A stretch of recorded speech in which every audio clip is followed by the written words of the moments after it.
Assalamualaikum warahmatullahi wabarakatuh.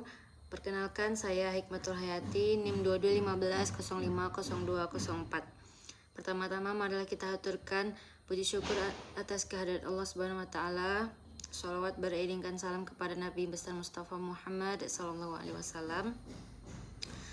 Alhamdulillah, pada kesempatan ini saya akan mempresentasikan konsep pendidikan menurut surah Al-Jumu'ah ayat 9-11 pada mata kuliah Tarbawi, Tafsir Tarbawi. Nah, melalui ayat-ayat ini Al-Quran mengajarkan prinsip prioritas, disiplin, manajemen waktu, dan pentingnya menyeimbangkan antara urusan duniawi dan ukhrawi. Pada ayat ke-9 itu, ayat ini adalah seruan tegas kepada orang-orang beriman agar segera memenuhi panggilan sholat Jumat dan meninggalkan semua aktivitas duniawi termasuk perdagangan.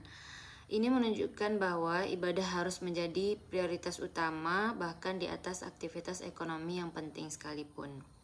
Pada ayat ke-10, setelah salat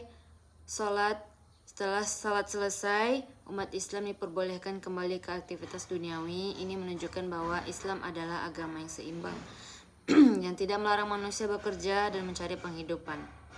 Tetapi Allah tetap menekankan, meski kita kembali ke dunia, jangan lupakan zikrullah.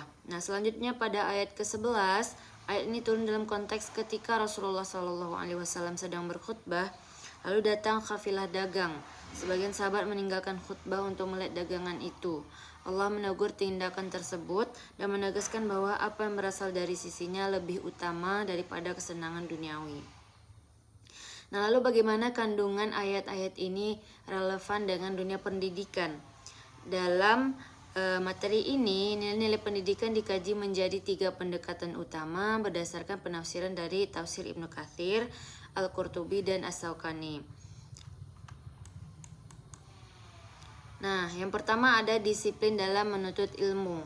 Menurut tafsir Ibnu Katsir, perintah fash'au atau bersegeralah dalam ayat 9 bukan hanya berarti bergegas secara fisik, tapi juga mengandung makna kesungguhan dan fokus. Dalam dunia pendidikan ini mengajarkan bahwa menuntut ilmu harus dilakukan dengan sungguh-sungguh, penuh kedisiplinan dan tidak mudah tergoda oleh hal-hal yang melenakan. Contohnya, dalam kehidupan mahasiswa saat ini bisa dilihat dari bagaimana kita menyikapi waktu belajar. Apakah kita lebih memilih scroll media sosial saat belajar ataukah kita sanggup menunda kesenangan sesaat demi ilmu yang bermanfaat jangka panjang? Yang kedua ada manajemen waktu yang efektif. Tafsir Al-Qurtubi menjelaskan bahwa setelah ibadah selesai, barulah manusia diperbolehkan kembali kepada aktivitas dunianya. Ini memberi pelajaran penting dalam manajemen waktu. Dalam konteks pendidikan, kita diajarkan untuk bisa membagi waktu secara seimbang antara belajar, ibadah, istirahat, dan aktivitas lainnya. Islam mengajarkan bahwa keberhasilan itu bukan hanya dari seberapa keras kita belajar, tetapi juga seberapa baik kita mengatur waktu dan memberi ruang yang cukup untuk setiap aspek kehidupan kita. Contohnya, mahasiswa yang pandai manajemen waktu akan lebih produktif, lebih tenang, dan lebih siap dalam menghadapi berbagai tanggung jawabnya. Yang ketiga ada menentukan prioritas dalam pendidikan. Tafsir As-Syaukani menekankan bahwa larangan berdagang ketika azan Jumat dikumandangkan itu bersifat mutlak, menunjukkan bahwa ada saat-saat tertentu di mana dunia harus dikalahkan oleh kepentingan akhirat. Ini sangat relevan dalam dunia pendidikan modern, di mana pelajar harus bisa memilih mana yang lebih bermanfaat. Apakah kita lebih memilih menonton film daripada belajar untuk ujian, ataukah kita lebih mengutamakan diskusi ilmiah dibanding nongkrong yang sia-sia? Menuntut ilmu juga bagian dari ibadah dan itu harus diprioritaskan dibandingkan aktivitas yang hanya memberikan kesenangan sesaat. Nah, kesimpulan dari ayat surah Al-Jumu'ah sampai ayat 9-11 itu tuh mengajarkan kepada kita nilai-nilai mendasar yang sangat penting dalam pendidikan. Yang pertama ada disiplin, yang kedua ada manajemen waktu, yang ketiga ada prioritas hidup.